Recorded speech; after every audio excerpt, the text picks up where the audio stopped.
नीराजनांतमुखे शुद्ध आचमनीयं समर्पयामि नमस्करोमि कैलासपति महाराज की हर हर महादेव शंकर हर हर महादेव శివుడు కైలాసంలో ఉన్నాడండి, మన పక్కింట్లో లేడు. కైలాసంలో వినిపించాలా భగవంతుడికి. ఇప్పటిదాకా మనం మాట్లాడుతూ ఉంటే కర్నూలు జిల్లా వరకు మన మాటలు వినిపిస్తూ ఉన్నాయి.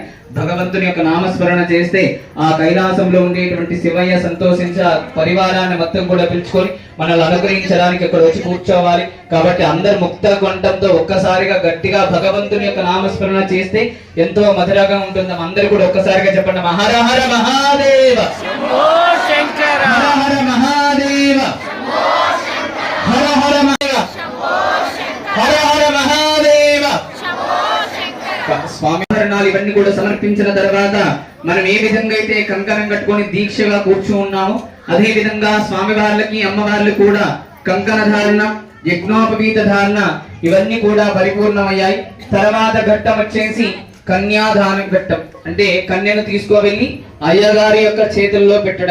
వచ్చి ఆశునుడి మనందరూ కూడా అనుగ్రహించడానికి మన ముందుండి ఎప్పుడో జరిగినటువంటి కళ్యాణంలో ఈ కలియుగంలో మన కళ్ళారా జరుగుతున్నదంటే ఏదో యొక్క పూర్వజన్మలో చేసుకొచ్చుకున్నటువంటి పుణ్య ఫలితం ద్వారా అలానే చెప్పున్నారు.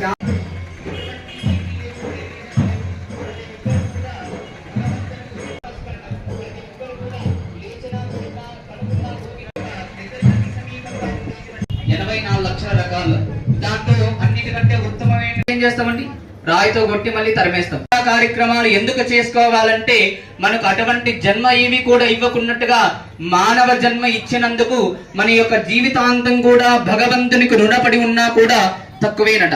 కానీ అప్పుడు కూడా మనం భగవంతుని గురించి తెలుసుకోలేక మన అనేకమైనటువంటి జన్మలు. శంకరాచార్యులు వారు చెప్పున్నారు, పునరపి జననం పునరపి మరణం పునరే జనని జఠరే శయనం. అంటే అనేకమైనటువంటి జన్మలు ఒక కాలచక్రం లాంటిగా తిరుగుతూ ఉంటాయంట.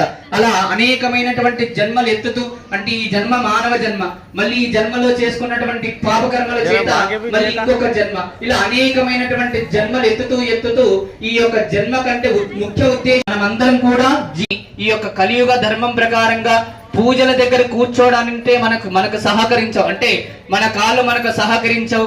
మన మనసు ఎప్పుడైతే ఇక్కడ నుండి లేచిపోదామా అని ఒక సినిమా దగ్గర గాని ఒక సీరియల్ దగ్గర గాని కూర్చున్నామంటే అవి ఎన్ని గంటలైనా కూడా కూర్చుంటాం. ప్రపంచం నాశనం అయిపోయినా కూడా అక్కడ ఏం జరిగినా కూడా మనకి ఎటువంటి సంబంధం లేదు. కానీ అక్కడ వాళ్ళు మనకి ఇష్టమైనటువంటి వాళ్ళు ఏడుస్తూ ఉంటే మన కంట్లో నుండి నీళ్ళు వచ్చేస్తాయి. మనకు ఇష్టమైనటువంటి వారు ఆనందంగా ఉంటే మనం కూడా నవ్వుతూ ఆనందంగా